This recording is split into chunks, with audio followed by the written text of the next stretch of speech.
In this video, I'll be discussing the molecular basis of complete dominance in inheritance. Complete dominance describes a relationship between two alleles of a gene, where the presence of one in the heterozygous genotype masks the presence of the other allele in the resulting phenotype. So one allele will be the dominant allele, and one will be the recessive allele. The dominant allele will be the allele whose product is represented in the heterozygous phenotype, while the recessive allele's presence will not be detectable. Another key feature of complete dominance is that the homozygous dominant and heterozygous genotypes result in identical dominant phenotypes.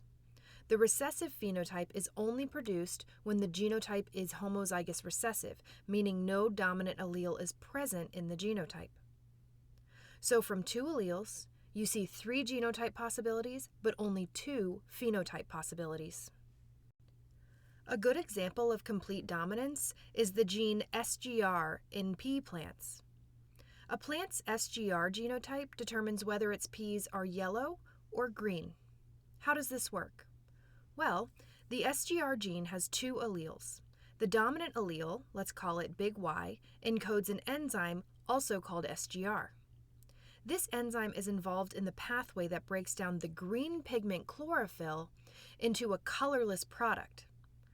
When SGR enzyme is functional, the chlorophyll in peas is broken down and the peas will appear yellow. The recessive allele for the SGR gene, let's call it little y, does not encode a functional version of the SGR enzyme. Without a functional SGR enzyme, a cell cannot convert green pigment into a colorless product, and in this situation, a buildup of chlorophyll will make the cell appear green. Okay. So a key in all of this is that a cell has 2 copies of a gene, and it will express both of them. So if your plant has the homozygous dominant genotype, it will express both dominant alleles and make functioning SGR enzyme from both genes. A plant that is heterozygous will express both alleles and make some functional SGR enzyme from the dominant allele and no functional SGR enzyme from the recessive allele. In both cases, these 2 plants are making functional SGR enzyme. On top of that, both of these genotypes result in the production of enough functional SGR enzyme to break down all necessary green pigment to create yellow peas. As a result, these 2 genotypes produce the same dominant yellow phenotype. On the other hand, when a plant has the homozygous recessive genotype, it expresses both of the recessive alleles and no functional SGR enzyme is made. Because these plants do not make any functional SGR enzyme, they do not have the ability to break down the green pigment chlorophyll. And because the green chlorophyll persists, the plant's peas remain green.